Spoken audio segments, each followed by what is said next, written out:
So hello students, so আজি আমি discuss কৰিম সিট এলটমেন্টৰ কথাখিনি, ঠিক আছে। সো বহুত কেইটা ষ্টুডেন্টে মেছেজ কৰি আছিল যে সিট এলটমেন্ট কেতিয়া হ'ব।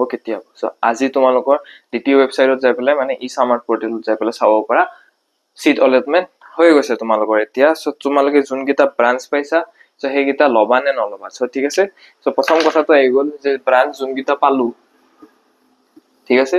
সো তোমাৰ এক্সপেক্টেড ব্ৰাঞ্চ নাহিলে বোলে, সো তুমি ল'বা নে না ব্ৰাঞ্চ। সো অবভিয়াছলি ল'বই লাগিব। যদি তোমালোকে ব্ৰাঞ্চটো নলোৱা ফাৰ্দাৰ যোনকেইটা কাউন্সিলিং হ'ব সো তোমালোকে তাতে পাৰ্টিচিপেট কৰিব নোৱাৰিবা, ঠিক আছে। আগতে প্ৰথম কাউন্সিলিঙতে এলিমিনেট, ঠিক আছে। সো সেইকাৰণে ব্ৰাঞ্চটো যিয়ে নাপোৱা এতিয়া লৈ থৈ দিয়া, পিছত যেতিয়া সেকেন্ড ৰাউণ্ড অফ কাউন্সিলিং হ'ব সো তোমালোকৰ ব্ৰাঞ্চ আপগ্ৰেড হ'ব পাৰে তেতিয়া, ওকে। সো এতিয়া ব্ৰাঞ্চৰ কথাটো হৈ গ'ল।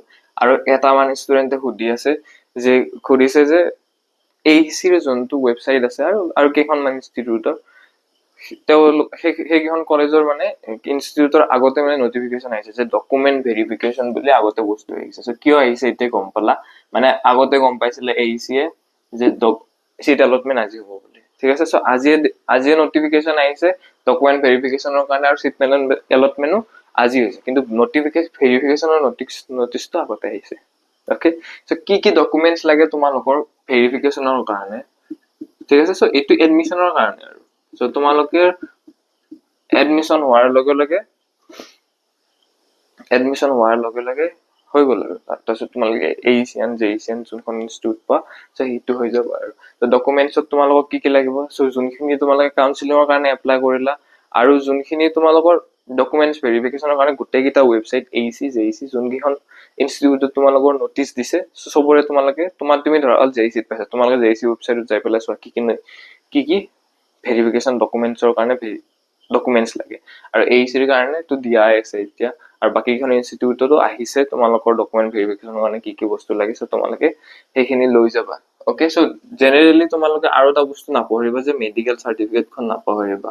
কিয় কৈ আছো, কাৰণ মোৰ এইটোত বহুত ঝামেলা হৈছিলে, সো সেইকাৰণে কৈছো মেডিকেল চাৰ্টিফিকেটখন নাপাহৰিবা। এতিয়া মেডিকেল চাৰ্টিফিকেটখন কেনেকে বনাই, মেডিকেল চাৰ্টিফিকেটখন যিকোনো ওচৰৰ ডক্তৰৰ পৰা সো তোমালোকে মেডিকেল চাৰ্টিফিকেটৰ তোমাৰ জাষ্ট ফিটনেছ টেষ্ট এটা তোমালোকৰ সেইটো কৰে, আৰু মেডিকেল চাৰ্টিফিকেটৰ কাৰণে এখন ফৰ্মো আছিল চাগে, সো সেইখন ফিল আপ কৰিলে হৈ যায়, ঠিক আছে। সো ইয়াৰ কাৰণে আৰু এন্টি ৰেগিং চাৰ্টিফিকেটৰ কথা এটা কৈছিল যে এন্টি ৰেগিং চাৰ্টিফিকেট কেনেকে বনাম, ঠিক আছে। সো এন্টি ৰেগিং চাৰ্টিফিকেট 10-15 মিনিটত ওলাই যায়, ঠিক আছে। সো তোমালোকে অনলাইনত যোৱা, তাতে সাৰ্চ কৰা এন্টি ৰেগিং চাৰ্টিফিকেট বুলি। সো তাতে তোমালোকে ফাৰ্ষ্ট ৱেবসাইটত যাবা, যাই কিনে ডিটেইলছ খিনি ফিল আপ কৰিবা। সো এন্টি ৰেগিং চাৰ্টিফিকেট তাৰ পৰা ওলাই যাব, ঠিক আছে। সো অকল ডিটেইলছ ফিল আপ কৰিব লাগে। সো তোমালোকৰ anti ragging certificate ready to use হৈ যাব, বেছি টাইম নালাগে, 10-15 মিনিটতে ওলাই যায়।